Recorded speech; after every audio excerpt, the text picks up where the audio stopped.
Shabbat Shalom, beautiful people out there. My name is Jason. I'm Caden. Jaden. I'm Nicole. I'm Eli. And we are the Yahuwah and the Torah channel, and we thank you guys very, very much for hanging out with our family, for hanging out with us in the middle of a little tiny jungle that we are praising and glorifying our Creator.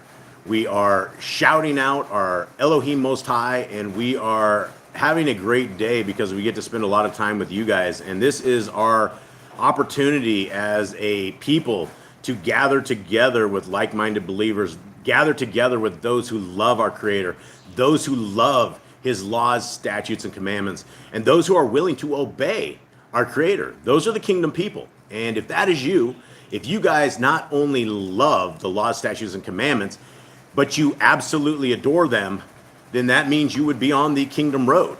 But the kingdom road is not just Torah. The kingdom road is also a Messiah. It's a full-on path that we need. It's from the beginning of the scriptures to the very end of the scriptures and everything in between. And if we try to take 7/8 of the Bible and we start right at the end of the Bible and we start reading what Brother Shaul, Rabbi Shaul, has to say to us, then a lot of times you will fall into confusion. You will fall into what we call indoctrination. And indoctrination is a unsubstantiated belief in something that you don't know simply because you've been taught. And all of us have been taught since our birth that there is a creator and his name is God. He has a son, his name is Jesus. And all you have to do in the Christian religion is raise your hand at 8 years old and you can become saved. And you will always have your salvation. It can never be taken from you. But then we read scriptures, and inside many times, many people have fallen from what people would call salvation. And people are rejected. A lot of people are rejected. And so this is a path that we must find with fear and trembling. This is a path that we must study to show our approved unto our Creator, workmen who needeth not to be ashamed, because we truly rightly divide the word of truth. And the word of truth is from page 1 all the way to the end of Revelations and the Apocrypha in between. That's where you will find the truth at. And so we are the people who believe that the law, statutes, and commandments are good for all times, for all people, all generations. They will especially build strong families. They will build strong relationships. If you are finding a Torah observant spouse, man or woman, that is a great, great find. Because when you are in covenant with our Creator, you should be unwilling to do what the pagans and heathens and those who are not in covenant do. And we wouldn't want to do that, because the people of our Creator taste different, smell different, look different. They are completely different than what you would look at in the world. And it is obvious who are our Creator's people and who aren't. Jade, will you please open us up with, or actually, Kate, open us up in prayer, please. Dear Father, thank you once again for bringing us together unite our family, seeking your Torah, seeking your way, your will. You put out for us, and we ask that as today's reading goes on, that you put the Ruach on everyone to understand, to open their eyes, that you change their lives, you touch their hearts, and that everything that we speak today is from you and you only, that we are able to minister how you want us to minister, how we are able to read what you want us to read, and able to say what you have set out for us to say. We thank you for the Shabbat, we thank you for your sanctified day, we thank you for your Son, we thank you for your Torah, your prophets, and all that you have set before us, so that we can learn your way, your love for us. And we ask that today is a sanctified day in Yahshua's name. Shalom. Shalom. Okay. All right, Jade, will you please open us up with a very important verse? Hear, O Yisrael, Yahuwah Elohim, Yahuwah is one. You shall love Yahuwah your Elohim with all your heart, with all your being, and with all your might. And these words I am commanding you today shall be in your heart, and you shall impress them upon your children, and shall speak of them when you sit in your house, when you walk by the way, when you lie down, and when you rise up. And shall bind them as a sign on your hand, and they shall be fronts between your eyes. You shall write them on the doorposts of your house and on your gates. Okay. All right, guys. Now, I want to go over something real quick that we don't ever go over exactly, because a lot of times people will, especially the newcomers, will come and they listen to a little bit of this and they click it off right out of the gate. But there's something that I want to talk to everybody about before we begin into any of this. And it starts in Matthew 7. And guys, we're talking about verses that come out of the mind and the heart and the mouth of our Messiah. Now, everybody out there says they love Jesus, and Jesus is not his name. His name is Yahushua. Yah is with us. Yah is salvation. So our Messiah gave us some instructions. And I'm only going to go through 3 verses here, because I think 3 or 4 verses, because I think it's very, very important. So let's go look at Matthew 7:13 right here. And it starts off and it says, enter in through the narrow gate. Okay, so right out of the gate, we have something, right out of the gate, we do have something, and it's a narrow gate. And it says, because the gate is wide and the way is broad that leads to destruction, there are many who enter in through it, right? Okay, so there's a lot to be taken from this verse right here. And it says that we have a gate. All of us have this gate before us, but the way is broad that leads to destruction, right? So we've been given everything we need to make it through this life and through this world, but there's a lot of things that will lead us into destruction. Now, verse 14 says this, because the gate is narrow and the way is hard pressed, which leads to Kai, which is life, and there are few who find it. Okay, that's all I wanted to point out right there, is that our Messiah, out of his very own mouth, says right here, few are able to find the narrow gate. So this should be something that is absolutely concerning to every single one of us. There should never, ever be a person that says, I'm saved, I'm always going to be saved, there's no way to cast me out. Because as we look and we understand that just through these 2 verses right here, our Messiah says, few people find this. Okay, so who are these people? Now let's go down to them just a little bit further right here. And this is what our Messiah says about this once saved, always saved doctrine, right? This is what Messiah says. Not everyone who says to me, Adonai, Adonai, shall enter into the reign of the Shemaim, but he who is doing the desire of my Father in the Shemaim. Okay, now let's break this quickly down. What is the desire of our Creator in the Shemaim? Well, for anybody who needs that information, it starts at the very beginning of the book. And the beginning of the book says, everybody who is doing my laws, statutes, and commandments, those who are obeying them, are my people. So the desire of our Creator in the heavens, in the Shemaim, is that we are what you call in covenant people. You are either in covenant with our Creator or you are out of covenant with our Creator. You either are legal with our Creator, and some say it's legalism, or you are illegal with our Creator. So let's talk about this. Right? So we have these people and they're all saying, Jesus, Jesus, hey, this is we do great things. But he clearly says, who is doing the desire of my Father? Now, if you think that the laws of our Creator are nailed to the cross, you're not doing the desire of our Creator. So if we're not doing the desire of our Creator, what's going to happen to us? Well, 22 says this, many shall say to me in that day, Adonai, Adonai, have we not nabooed or prophesied in your name and cast out demons in your name and done many mighty works in your name? Now, guys, these are people that believe they know who Yahushua is. They think they know that they can cast out demons in the name of Jesus. They think that they prophesy in his name. These people clearly think that they know who the Messiah is. Messiah clearly says to them, again, in this verse right here, is the once saved, always saved, breaking command. It breaks it right here.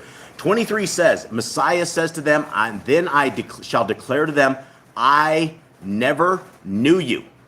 Depart from me, you who work lawlessness, or Torah-less, or iniquity, whatever you want to call it. Now, you can look in the different translations of scriptures, and there is that people will say other things, like where they take the law, instead of it being lawlessness, they say iniquity. So iniquity just doesn't sound so bad.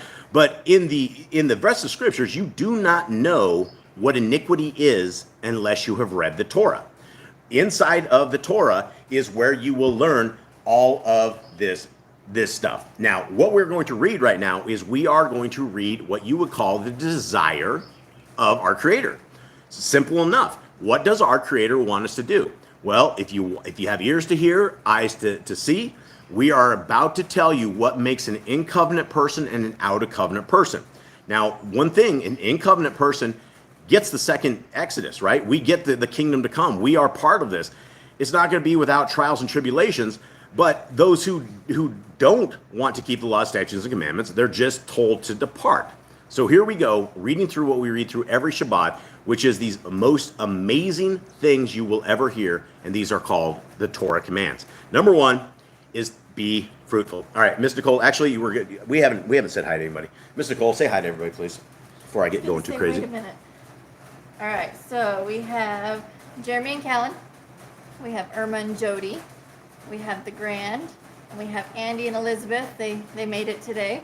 We have Sylvia. We have Ruby and Candy. Katrina and her two kids, Quentin and Claudia. Hi, guys. And then we have a new name, DMD Marie. Hi, DMD Marie and everybody. And Jerry. And another new name, Luann, I think is how you say that. Hi, Luann. Hi, everybody. I'm scrolling. We have Elizabeth, Armando's mom, is here. Hi. Yehoshua. Yahushua's here? All right. Here we are. We've made it. Sister Barb. And I think I got everybody. If I missed anybody, I apologize. All right. So everybody, thank you guys very, very, very much for being a part of this family, for listening in.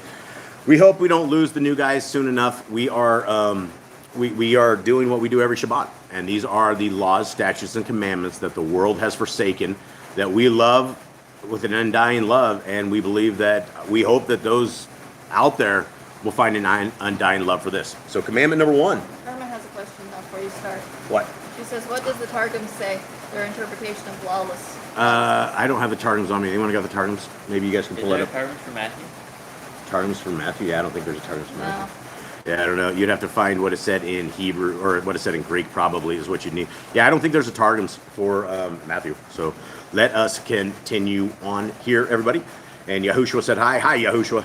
It's good to see you guys. All right, here we go. Be fruitful. Multiply. Replenish the earth. Subdue it. Have dominion over the fish, fowl, and every living creature. The herb bearing in every tree is for food. Man and woman should build their own families. Master sin. Every clean moving thing that lives shall be food for you.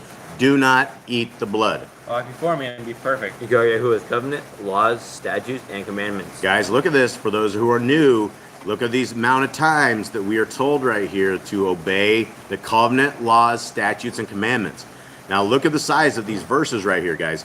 There's a lot. This commandment and these particular commandments are reiterated more times than any other commandment, right?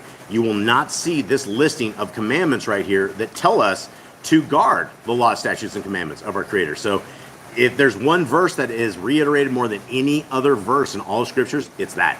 Okay, every male shall be circumcised at 8 days old. Teach your children the commands and guard the way of Yahuwah. Remember Yahuwah's name for all generations. Keep the Passover, Pesach. Keep the feast of unleavened bread. Third, There's one Torah, law for the stranger and for the Hebrew. sanctify all firstborn to Yahuwah. There are no mighty ones before Yahuwah. You should not make graven images. Do not bring Yahuwah's name to naught.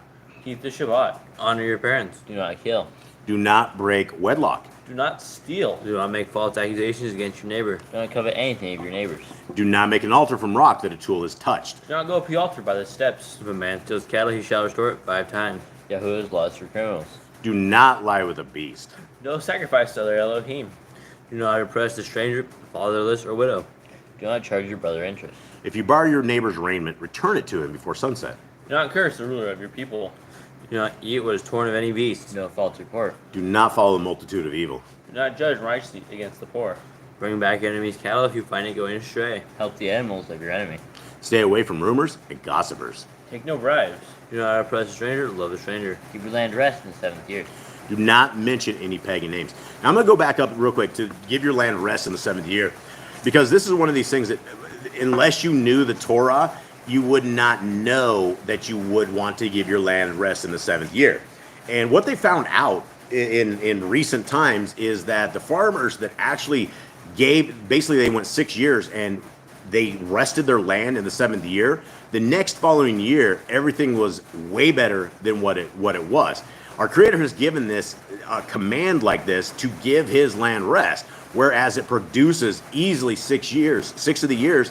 The 7th year, if you give it a rest, it actually is it rejuvenates all the ground. And so that 1 year will help you get better crops, will basically set you up. And so these are the commands that, you know, we've nailed to the cross, right? It doesn't matter. We don't have to give our land rest in the 7th year.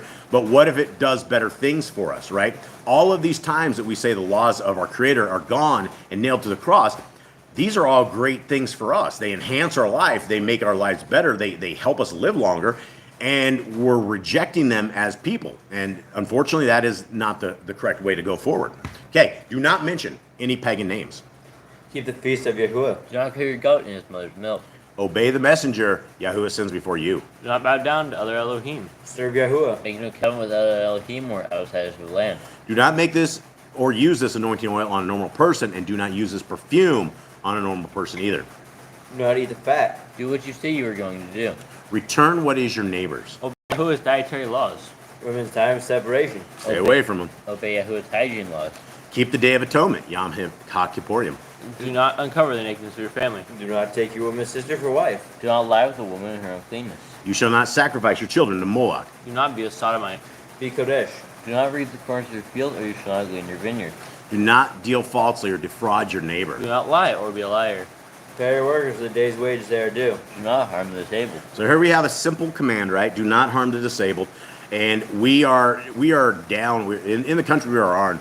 We are helping some kids out here. We have a group of kids we've kind of adopted, and they're special needs kids. And it runs from all our little brothers and sisters with Down syndrome to all of different kinds of things. Very, very much different issues, and they're basically homebound. And so we've been down here attempting to train them, keep them, get them work ready, and kind of take what like McDonald's had done over the years and help the kids like that. So we're helping the disabled kids, right? We're helping them. And what we've found right now is that it's the people who have not experienced a child with problems has zero idea on what it takes to take care of the kids. And I will tell you, any parent of a child that is disabled is a hero, is an absolute hero.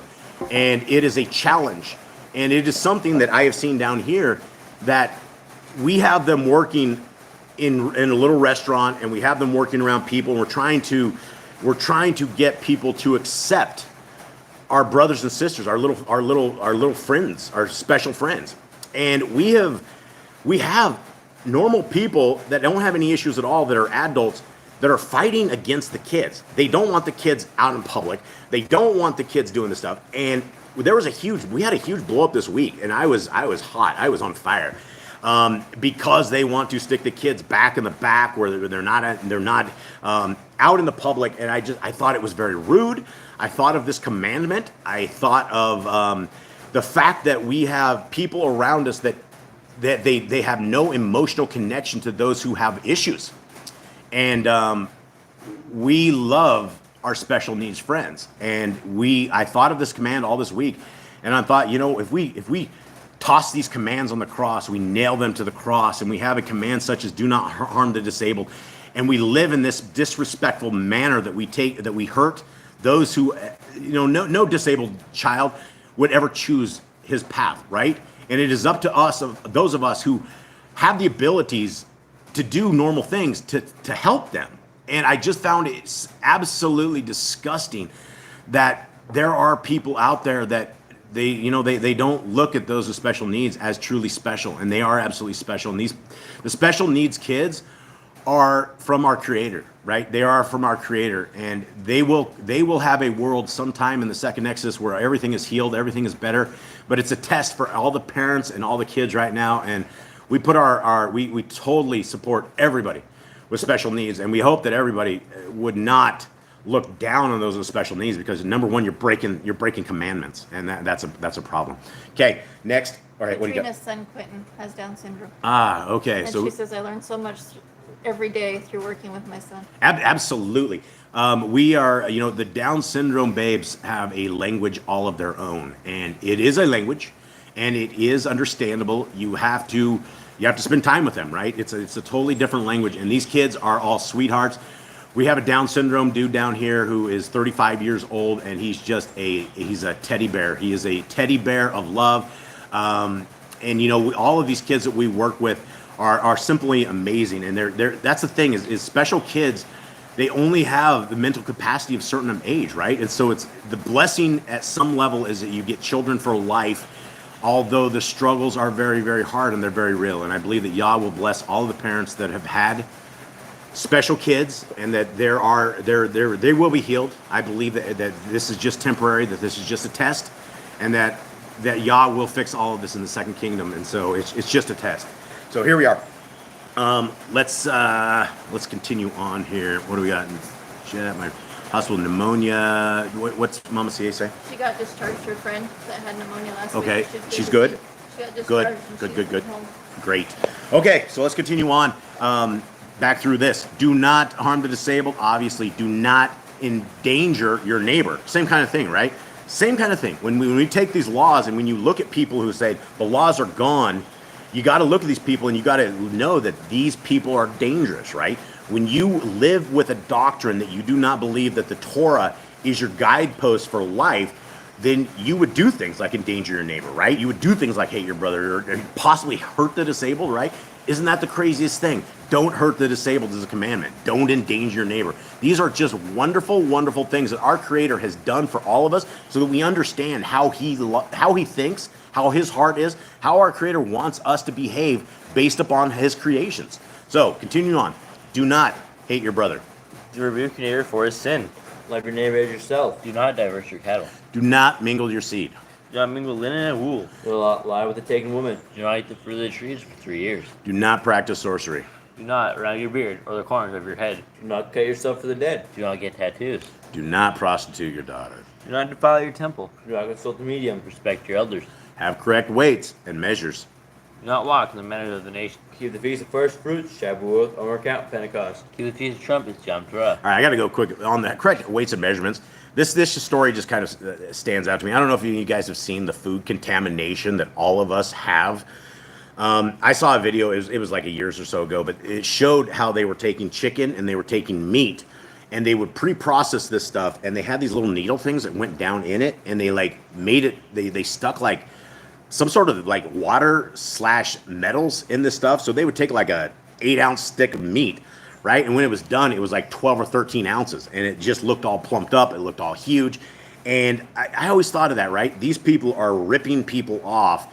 And that's part of our Torah, right? That we as Yah's people are not to rip people off. It doesn't matter if you're sitting there sticking stuff in the meat, or have an extra weight. Say you're supposed to be 1 pound and you either have 1.2 pounds, or you have like 3/4 of a pound, and you sit there and rip people off. It is all it's all what our Creator wants us to do, which is goodness, righteousness, not ripping the fellow man off. Things of this. And this is why these laws are important. Do not walk in the manners of the nation. Keep the feast of first fruits, Shavuot, Omer Count. Keep the feast of trumpets, Yom Torah. Keep the feast of goat, Shemini Atzeret. If you blaspheme the name of Yahuwah, you shall be put to death. If you kill your neighbor's animal, you must give him another. Repay injury for injury. Honor the Yobel, Jubilee year. Confess your sins to Yahuwah and repay who you trespassed against. The law of being a Nazir. Wear zizi on the four corners of your garments. The laws of whoever touches a corpse. Follow Yahuwah's Torah, law of inheritance. The Torah of keeping your oath to Yahuwah. Do not add or take away from the word. Guard your soul. Learn to fear Yahuwah. You shall love Yahuwah with all your heart. Bind the Torah, the laws, upon your hands and the frontlets between your eyes. Write the laws on your doorpost. Do not tempt Yahuwah. Do what is right and good in the sight of Yahuwah. Do not be afraid of your enemies. Remember Yahuwah. Circumcise your heart. Cleave to Yahuwah. Swear by his name. Destroy graven images. Do not make an idol of Yahuwah as the pagans do to their Elohim. Rejoice in all Yahuwah has blessed you with, guys. This is important, right? There's 5 verses right here that talks about us rejoicing in all that Yahuwah is blessed with. It's real easy to get down. It's real easy to get discouraged. It's real easy to fall into self-apathy. You know, for those of us with 2 eyes and 2 ears, and we can still speak, we can still breathe, that's all pieces of rejoicing, right? Even those us with 1 eye that we can still, even those without any eyes at all, we can still hear, right? Everything that our Creator has given to us, which is amazing stuff, right? Imagine a world where you didn't have taste buds on your tongue, where it wasn't fascinating to eat stuff, right? Absolutely everything our Creator has given to us is amazing. It is great ingenuity. It is wonderful engineering. And these are things that we should be thankful for, because at any point, any of us could lose our hearing, any of us can lose our life, or our ability to walk, or our ability to breathe correctly. There's so many things that our Creator has done. Every breath of air that we take in, if we're not thanking Him for that creation of the air that sustains us and keeps us alive, we're not understanding that our Creator has done greatness by developing us, putting us in this little fish bowl, the firmament He calls us, and giving us everything right before our eyes. He is a wonderful, wonderful Creator, and we need to thank Him for absolutely everything. Do not do what is right in your own eyes. Do not hearken to the words of the false prophets. Do not make any balls between your eyes for the dead. You shall not eat any abominable thing. You shall give to a stranger clean food that died of itself, but you shall not eat of it. Give tithe of your increase of seed year by year. Do not borrow from the nations. I messed something up. Yeah. The law is the end of the 7-year release. Do not harden your heart nor shut your hand from the poor. Guard month 1 of Yahuwah's calendar. 3 times a year, all males shall appear before Yahuwah. You shall not judge officers in all your gates. Do not plant Asherah poles near the altar. There must be 2 or 3 witnesses. Hearken unto the Nabai prophet Yahuwah has chosen. The prophetess of Deuteronomy. Do not remove your neighbor's property line. How do you deal with a false witness among Torah keepers? The first child is to get double portions. If your brother's cattle or clothes are lost, and you find them, you must return them. A woman should not wear what pertains to a man, nor a man what pertains to a woman. If you find a bird's nest with the mother and the babies or eggs, take the babies, but not the mother. If you build a new house with a flat roof that is able to be lived on, you must put a railing around it. Do not be a prostitute. Do not use dirty money. The law of divorce. Do not take a person's millstone for pledge. If you lend to your brother, do not enter his house to get your payment. He must bring it to you. Return his clothing before sunset if that was his pledge. Do not oppress or hired servant that is poor and needy. Every man shall be put to death for his own sin. Do not go back to the forgotten sheep in the field. Leave for the stranger, fatherless, and widow. Do not muzzle your ox when he treads out grain. If your brother dies and has no child, you shall take his wife and name the firstborn after your brother. At the end of 7 years, you would read the Torah at the Feast of Sukkot, Feast of Tabernacles. All right, guys, so there we go. That is these laws, statutes, and commandments that have been, for the most part, neglected by the creations of our Creator. And it is something that is obviously a great set of guidelines, right? If you only had a certain set of laws for your life and you made those your laws for life, then you would be more righteous than those who don't keep them. And this isn't about being saved and always being saved and never having problems in it. This is about realigning our lives to walk the covenant walk with our Creator, how He wants us to walk. And a lot of us, we fall all the time. Boss Clan falls all the time. We get angry. We yell. We do things that are un-Kodesh-like, right? There's a lot of issues in Boss Clan, but there's a lot of issues in all of us. And if we think that we're going to get through life in a perfect state, or the things that you hear when you tell people you're a Torah keeper, like, oh, you think you can keep those laws perfectly? Oh, you're one of those guys. Oh, you're a Jew. No, we're not a Jew, and we're people who have fallen in love with the Scriptures because our Creator has fallen in love with us and has given us a life and has given us a path forward. And so We are loyal to him because of his amazing loyalty to us, and there's nobody else to be loyal to except Elohim Most High. Okay, we're in Exodus 38. Jade, give me a breakdown of where we're at to this point, and let's get to it. The people of Israel, they escaped Egypt. They got laws and commands. They went through some wars. They got more commands. Moses on the mountain getting a billion plans, and then Jehu anointed 2 people to build for them. He gave them 2 people a spirit of wisdom.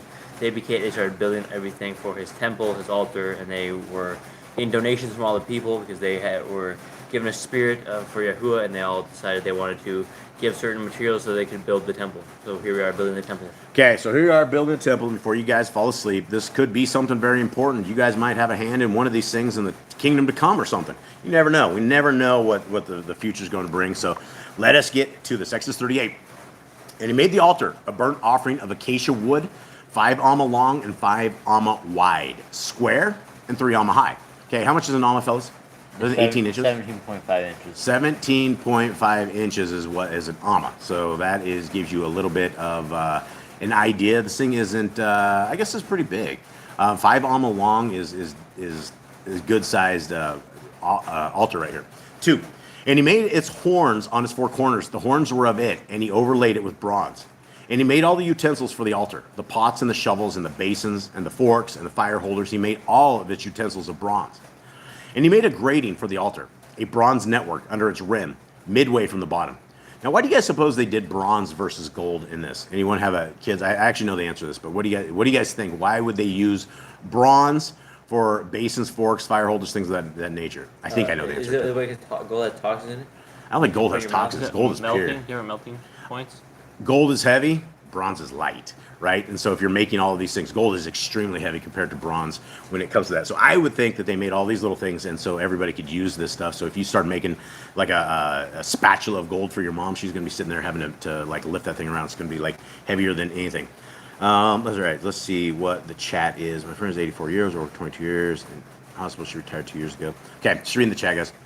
Saying hi to Mama CA and to Royce. Okay. And his family. Royce and his family, that's cool. Those are some amazing people. And who else, Sylvia? Mama CA. Oh, Mama CA and Sylvia. Yeah, this is our family here, man. This is very, very incredible. There's a lot of good people who love Yah here. So this is amazing. Okay, 4, right? Mm-hmm. And he made a grating for the altar, a bronze network under its rim, midway from the bottom. And he cast 4 rings for the 4 corners of the bronze grating as holders for the poles. And he made the poles of acacia wood and overlaid them with bronze. And he put the poles into the rings on the side of the altar with which to lift it. He made the altar hollow with boards. And he made the basin of bronze and the stands of bronze. From the bronze mirrors of the serving women who did service at the door of the tent of appointment. And he made the courtyard for the south side. The screens of the courtyard were fine woven linen, 100 amma long. There are 20 columns, and I keep going up here. There are 20 columns. 10. Sorry, guys. There are 20 columns and there are 20 sockets of bronze. The hooks of the columns and their bands were of silver. And for the north side, the screws were 100 amma long. There are 20 columns and there are 20 sockets of bronze. The hooks of the columns and their bands of silver. And for the west side, there were screens of 50 amma. There are 10 columns and there are 10 sockets. The hooks of the columns and their bands of silver. And for the east side, eastward, 50 amma. 15 amma of screens on the one side with their 3 columns and their 3 sockets. Did you get some pictures of this, Eli? No. Nothing. Okay, anyone find a picture out there for this thing?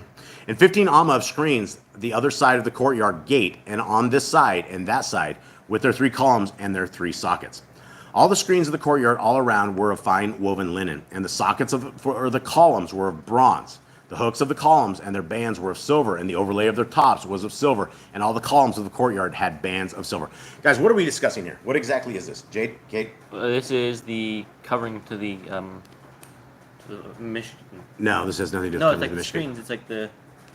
What do you get? Are you guys understanding Yeah, this? this is stuff for the outside. It's like the border around the temple. Yeah, so we're talking, first of all, we're talking about the altar. Courtyard. The altar. Well, Arthur was first thing. Now we're on the courtyard. Yeah, and so it is, what is it saying here, though, with this? There's a bunch of like screens all around. It's just basically made of screens and columns. It's like the border around the temple. Yeah. Okay, so let's continue on. I wish we had a picture on this, Eli. Let's get a picture next time. Make sure we have this. Okay, and the covering for the gate of the courtyard was the work of an embroider, of blue and purple and scarlet and of fine woven linen, and 20 amma long, and the height along its width was 5 amma, corresponding to the screens of the courtyard. And so again, we have what I think of, which I often say is Yah's favorite colors, which are blue, purple, scarlet. He also has gold. We know that Yah really, really likes these colors because he has all of his temple stuff built with this, all of it. And so those are the things. Okay, and the columns were 4, and their sockets of bronze 4. Their hooks were of silver, and the overlay of their tops and their bands was of silver. And all the pegs of the Mishkan and of the courtyard all around were of bronze. These were the appointments of the Mishkan of the witness, which was appointed by the command of Moshe for the service of the Levites by the hand of Ithamar, son of Aaron the Kohen. And Bethsael, son of Uri, son of Ker, of the tribe of Yehuda, made all that Yahuwah had commanded Moshe. And with him, Oholiab, son of Achishmach, of the tribe of Dan, an engraver and a designer, an embroiderer in blue and purple and scarlet and in fine linen. All the gold prepared for the work, and all the work of the Kadesh place, and it was the gold of the wave offering came to be 29 kickers and 730 shekels, according to the shekel of the Kadesh place. And the silver from the ones counted of the congregation was 100 kickers and 1,775 shekels, according to the shekel of the Kadesh place. A bekah, half a shekel for a head, according to the shekel of the Kadesh place, for everyone passing over to see those counted from 20 years old and above, for 603,550. And the 100 kickers of silver were for casting the sockets, the Kadesh place, and the bases of one veil, 100 sockets from the 100 kickers, a kickers for each socket. And of the 1,775, he made hooks for the columns and overlaid their tops and made bands for them. And the bronze of the wave offering was 72 kickers, 2,400 shekels, and with it he made the sockets for the door of the tent of appointment, and the bronze altar, and the bronze grating for it, and all the utensils for the altar, and the sockets for the courtyard all around, and the bases for the courtyard gate, and all the pegs of the Mishkan, and all the pegs for the courtyard all around. Now, can one of you guys throw in chat what a picture of this is, please? So everybody has this. We can't really pull this up now, but throw in chat what we're reading here in this. On the Telegram chat? In your I chat. can't put pictures in there. You can't. Are you an administrator? You can't put pictures. Put a You link. put a Put a link. link to a picture. Yeah, put a link to the picture. Yeah, Okay. you'll find one. All right. So we will get a picture in chat of what we're doing because we did not come prepared for this exam. We will try to get you guys a picture of what we are reading right now as Eli goes through this and gets us where we are at. Yeah, what is up, Stella? What is up, Stella? Yeah, much love to you. Much love to everybody who has joined. It looks like Randy was in here. Randy something. Much love to you, brother. Yeah, much love to everybody. Okay. So what we're reading right now, guys, we're reading the Targums. Yeah, so throw, I think, something maybe in there like that. Okay. Yeah. So this is the Targums, and it is another version of translations. It is a completely different version. Sometimes things are a little weird, sometimes they're not. If it breaks out any kind of leaven, we are, I think we're the first to try to make it through the leaven, and so it does give us another insight into this. And so Mr. Cole is tossing this into the chat right now. So we have a picture of what it is. And I suppose if you guys click in that chat, click the thing, it'll pop up and it'll probably end you guys out of the live stream. So our apologies. All right, and Obi Lines is in. What's up, Chris? How you doing, brother? Here we are, Exodus 31:8. And he made the altar of burnt offering of cedar wood, 5 cubits length and 5 cubits its breadth, 4 square and 3 cubit its height. And he made horns upon its 4 corners of the same, were its horns stretching upward, and he covered it with brass. Now, what are we talking about on this particular part, gentlemen? This is the altar.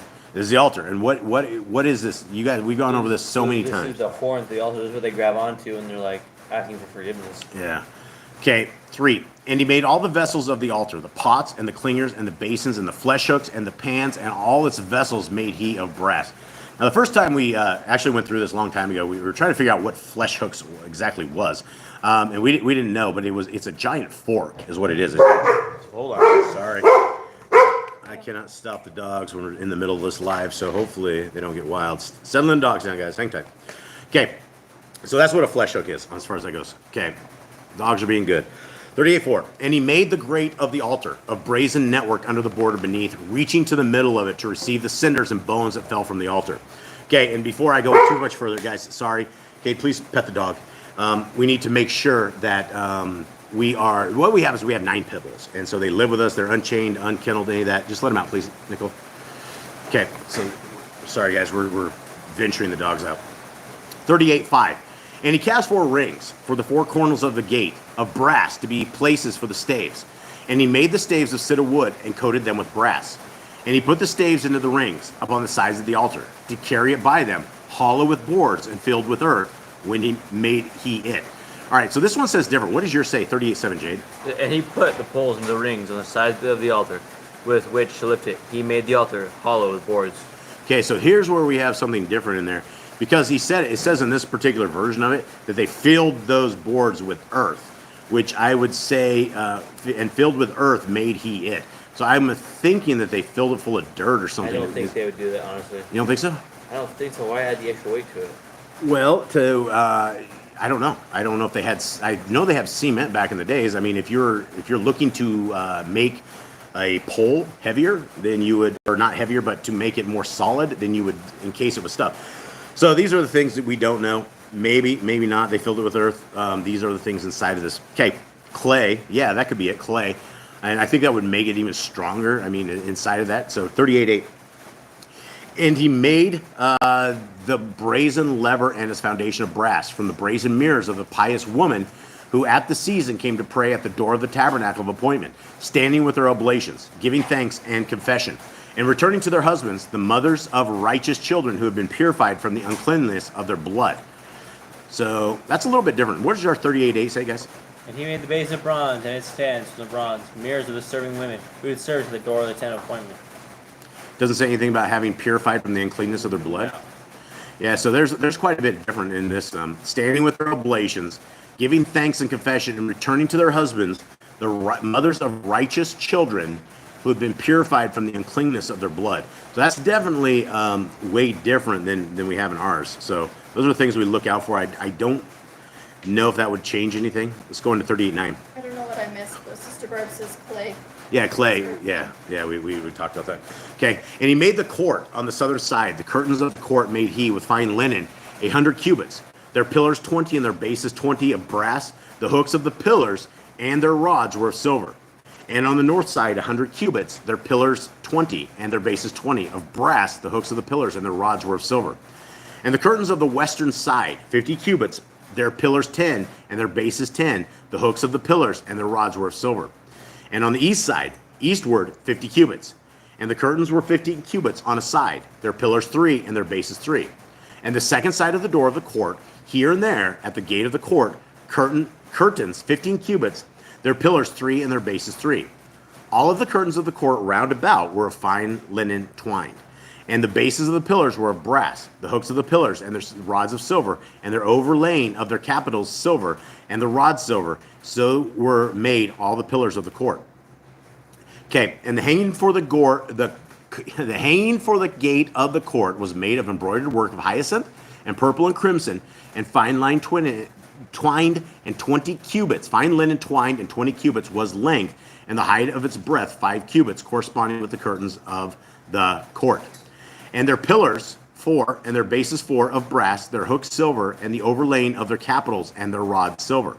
But all the pins of the tabernacle of the court round about were of brass. These were the sums, weights, and numbers of the tabernacle of the testimony, which were counted by the word of the mouth of Moshe. But the service of the Levites was by the hand of Ithamar, son of Aaron, the priest. And Bezalel, son of Uri, son of Ker, of the tribe of Yehuda, made all that Yahuwah had commanded Moshe. And with him, Ahaliab, son of Achimac, of the tribe of Dan, a worker in wood and an artificer and an embroiderer in hyacinth and in purple and in crimson and in fine linen, all the gold that was used in the making of the whole work of the sanctuary, and it was the amount of the gold of the oblation, 29 talents and 730 shekels in the shekel of the sanctuary. This was the gold of the oblation which every man of the sons of Yashrael, whose heart was willing, had offered as a separation. And the silver of them who were numbered of the sons of Yashrael, who gave at the time when Moshe numbered them, every one of the redemption of his soul, 100 talents and 1,775 shekels of the shekel of the sanctuary. A drachma for each head, a half shekel of the shekel of the sanctuary, for everyone who passed to the numberments from 20 years and upwards, for 630,550 men.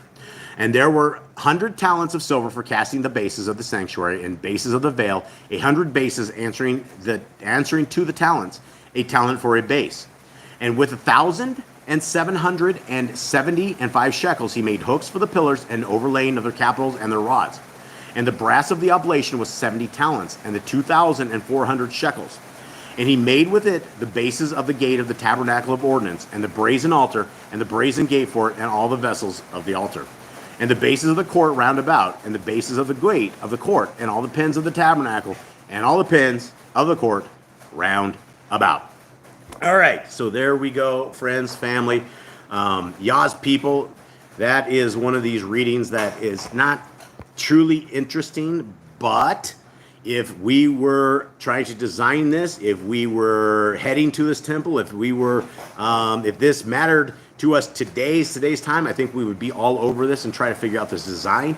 I think it's incredible that our Creator gives us a design, has given us exactly the way He wants us to do it. He tells us His favorite colors. He tells us the exact details of how to build stuff, right? As if something like this had already been built or something like this already existed somewhere out there. So, yeah, and it's all interesting to me too, Jeremy. But you know, you'll get a lot of guys that when you start getting into this kind of reading, it doesn't mean a lot, but it means stuff to all of us for historical purposes. It's very, very important. So, with that, everybody, we hope that you guys have a wonderful day. We hope you have a wonderful Shabbat, and that this Shabbat is a great Shabbat. That you guys get closer to Yah, you get closer to His Son. We have a Messiah. He's on his way. I don't know when. I don't know if it's in our lifetime, but it is one of those things that when it's time, it's going to be time. And if we're sitting here wondering that if we should be keeping the law, statutes, and commandments, if we think that today's, like maybe tomorrow's the day that we should get spiritual, or maybe this is, it's going to be too late. We're going to get caught, as they say, with our pants down, and it's not going to be good. And the only option is that when Messiah says depart from Him, that's not to the kingdom, right? That's not to place. When He says depart from Him, He says we are going to Gehenna, we're going to hell, we're going to a place that we don't want to be, and it's for all time. We've been given a tremendous amount of time to find our way forward, and it's only those with eyes to see and ears to hear that are willing to listen. So, guys, we love you all very much. We thank you so much for being a part of our family and hanging out with us. It means the world to all of us. And Jade, will you please bless our brothers and sisters on the way out? Yahuwah bless you and guard you. Yahuwah make His face shine upon you and be gracious unto you. Yahuwah lift His countenance upon you and give you peace. He shall put my name upon the children of Israel, and I will bless them. Okay. Much love to everybody out there. Shabbat Shalom. Oh, that you would rend the heavens and come down. Oh, that you would rend the heavens and come down. Oh, that you would rend the heavens and come down.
right, everybody. May Yahuwah bless you and keep you. May his light forever shine on you. May his grace forever encounter your life. May Messiah Yahushua be a vital part in all your life, and may we all see each other in the kingdom to come, in the glory of Yahuwah, as we are obedient to him in every way, shape, and form.